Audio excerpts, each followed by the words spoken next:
ನಮಸ್ಕಾರ. ನಮ್ಮ ಮನಸ್ಸೇ ನಮಗೆ ದೊಡ್ಡ ಶತ್ರುವಾದಾಗ ಏನ್ಮಾಡೋದು? ಅದನ್ನೇ ನಮ್ಮ ಆಪ್ತ ಸ್ನೇಹಿತನಾಗಿ ಬದಲಾಯಿಸ್ಕೊಳ್ಳೋದು ಹೇಗೆ? ಬನ್ನಿ, ಇಂದು ನಾವು ನಮ್ಮ ಆಲೋಚನೆಗಳ ಮೇಲೆ ಹಿಡಿತ ಸಾಧಿಸೋದು ಹೇಗೆ ಅನ್ನೋದನ್ನ ಒಂದು ಅದ್ಭುತ ಕಥೆಯ ಮೂಲಕ ಕಲಿಯೋಣ. ನೋಡಿ, ಈ ಒಂದು ವಾಕ್ಯ ಇದೆಯಲ್ಲ, ಇಡೀ ಕಥೆಯ ಸಾರಾಂಶವೇ ಇಲ್ಲಿದೆ. ಇದು ನಮ್ಮ ಕಥಾನಾಯಕನ ಹೋರಾಟ ಹೊರಗಿನ ಪ್ರಪಂಚದ ಜೊತೆ ಅಲ್ಲ, ಬದಲಿಗೆ ಅವನ ಒಳಗಿನ ಪ್ರಪಂಚದ ಜೊತೆ ಅನ್ನೋದನ್ನ ಸ್ಪಷ್ಟವಾಗಿ ಹೇಳುತ್ತೆ. ಬನ್ನಿ, ಈಗ ಕಬೀರ್ ಅನ್ನೋ ಹುಡುಗನ ಕಥೆ ಕೇಳೋಣ.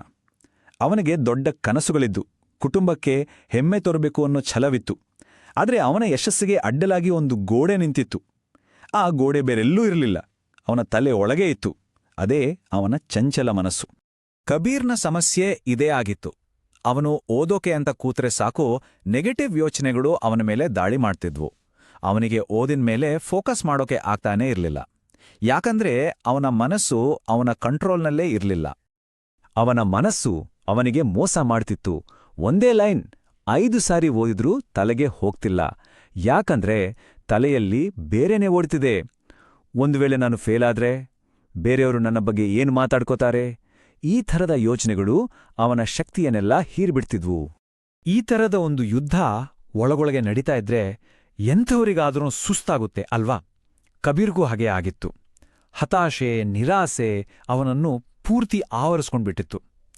ದೇವ್ರು ಯಾಕೆ ನನ್ನ ಮನಸ್ಸನ್ನು ಹೀಗೆ ಮಾಡದ ಅಂತ ಅವನು ಕೊರಗ್ತಿದ್ದ.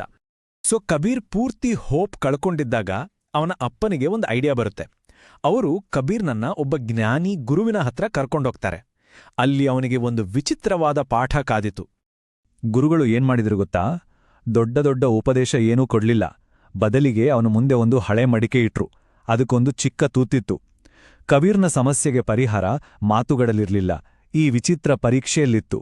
ಕಬೀರ್ಗೆ ಕೊಟ್ಟ ಟಾಸ್ಕ್ ಇಷ್ಟೇ: ಆ ಮಡಿಕೆಗೆ ನೀರು ತುಂಬಬೇಕು. ಅವನು ನೀರು ತುಂಬ್ತಾನೇ ಇರ್ತಾನೆ, ಆದ್ರೆ ಕೆಳಗಿನ ತೂತಿನಿಂದ ನೀರು ಸೋರಿ ಹೋಗ್ತಾನೆ ಇರುತ್ತೆ. ಅವನ ಎಲ್ಲ ಪ್ರಯತ್ನಗಳು ವೇಸ್ಟ್ ಆಗ್ತಿದ್ವು.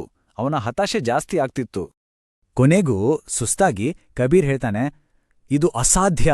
ನಾನು ನೀರು ಹಾಕೋ ಸ್ಪೀಡಿಗಿಂತ ನೀರು ಹೊರಗೆ ಹೋಗೋ ಸ್ಪೀಡೇ ಜಾಸ್ತಿ ಇದೆ ಅಂತ. ಆ ಕ್ಷಣದಲ್ಲಿ ಅವನಿಗೆ ಸತ್ಯದ ಅರಿವಾಯಿತು. ಮೊದಲು ಆ ತೂತನ್ನು ಸರಿ ಮಾಡದೆ ಮಡಿಕೆ ತುಂಬೋಕೆ ಪ್ರಯತ್ನಿಸೋದು ವ್ಯರ್ಥ ಅಂತ. ಇಲ್ಲಿಂದನೇ ಕಥೆಗೆ ನಿಜವಾದ ಟ್ವಿಸ್ಟ್ ಸಿಗೋದು. ಆ ಗುರುಗಳು ಆ ಮಡಿಕೆಯ ಹಿಂದಿನ ಸೀಕ್ರೆಟ್ ಏನು ಅಂತ ಹೇಳ್ತಾರೆ. ಇದು ಕಬೀರ್ನ ಜೀವನವನ್ನೇ ಬದಲಾಯಿಸೋ ಒಂದು ಅದ್ಭುತ ಕ್ಷಣ. ಆ ಸೋರುವ ಮಡಿಕೆ ಅನ್ನೋದು ನಮ್ಮ ಮನಸ್ಸಿಗೆ ಒಂದು ಪರ್ಫೆಕ್ಟ್ ಎಕ್ಸಾಂಪಲ್. ನೋಡಿ, ಆ ಮಡಿಕೆನೇ ನಮ್ಮ ಮನಸ್ಸು ಅಂದುಕೊಳ್ಳಿ. ಅದಕ್ಕೆ ನಾವು ತುಂಬೋಕೆ ಪ್ರಯತ್ನಿಸೋ ನೀರೇ ನಮ್ಮ ಶಾಂತಿ ಮತ್ತು ಏಕಾಗ್ರತೆ. ಹಾಗಾದ್ರೆ ಆ ತೂತು, ಅದೇ ನಮ್ಮನ್ನ ಕಾಡುವ ನೆಗೆಟಿವ್ ಥಾಟ್ಸ್, ನಮ್ಮ ಎಲ್ಲಾ ಮೆಂಟಲ್ ಎನರ್ಜಿಯನ್ನ ಡ್ರೈನ್ ಮಾಡ್ಬಿಡೋ ಬಿರುಕುಗಳು. ಹಾಗಾದ್ರೆ ಪಾಯಿಂಟ್ ಏನು? ಸಿಂಪಲ್. ಬರೀ ನೀರ್ ತುಂಬ್ತಾ ಇದ್ರೆ ಪ್ರಯೋಜನ ಇಲ್ಲ. ಮೊದಲು ಆ ತೂತನ್ನ ಮುಚ್ಚಬೇಕು. ಅಂದ್ರೆ ಮನಸ್ಸಿಗೆ ಶಾಂತಿ ತುಂಬಕ್ಕೂ ಮೊದಲು ಶಾಂತಿಯನ್ನ ಕದಿಯೋ ನೆಗೆಟಿವ್ ಯೋಚನೆಗಳನ್ನ ನಿಲ್ಲಿಸ್ಬೇಕು. ಆಗ ಮಾತ್ರ ಮನಸ್ಸು ಸ್ಟ್ರಾಂಗ್ ಆಗತ್ತೆ. ಸರಿ, ಹಾಗಾದ್ರೆ ಆ ತೂತನ್ನ ಮುಚ್ಚೋದ್ ಹೇಗೆ? ಗುರುಗಳು ಹೇಳಿಕೊಟ್ಟಿದ್ದು ಕೇವಲ 3 ಸಿಂಪಲ್ ಸ್ಟೆಪ್ಸ್. 1. ಸ್ಟಾಪ್. ನೆಗೆಟಿವ್ ಯೋಚನೆ ಬಂದ ತಕ್ಷಣ ಅಲ್ಲೇ ನಿಲ್ಲಿಸಿ. 2. ಬ್ರೀತ್. 3 ಸಲ ದೀರ್ಘವಾಗಿ ಉಸಿರಾಡಿ. ಮತ್ತು 3. Let go. ಆ ಯೋಚನೆ ಜೊತೆ ಜಗಳವಾಡಬೇಡಿ. ಅದು ಆಕಾಶದಲ್ಲಿ ಹೋಗೋ ಮೋಡದ ಹಾಗೆ ಸುಮ್ನೆ ನೋಡಿ ಹೋಗಕ್ಬೇಡಿ. ಆದ್ರೆ ಇದೇನು ಮ್ಯಾಜಿಕ್ ಅಲ್ಲ. ಈ ಟೆಕ್ನಿಕ್ ಗೊತ್ತಾದ ತಕ್ಷಣ ಎಲ್ಲ ಸರಿ ಹೋಗಲ್ಲ. ನಿಜವಾದ ಬದಲಾವಣೆಗೆ ಪ್ರತಿದಿನ ಪ್ರಾಕ್ಟೀಸ್ ಮಾಡ್ಲೇಬೇಕು.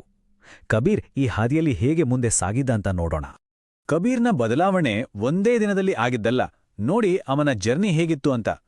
ಮೊದಲನೇ ವಾರ ಅವನು ಕೇವಲ 10 ನಿಮಿಷ ಕಾನ್ಸಂಟ್ರೇಟ್ ಮಾಡೋಕೆ ಯಶಸ್ವಿಯಾದ. ಆದರೆ ಅದೊಂದು ದೊಡ್ಡ ಗೆಲುವು.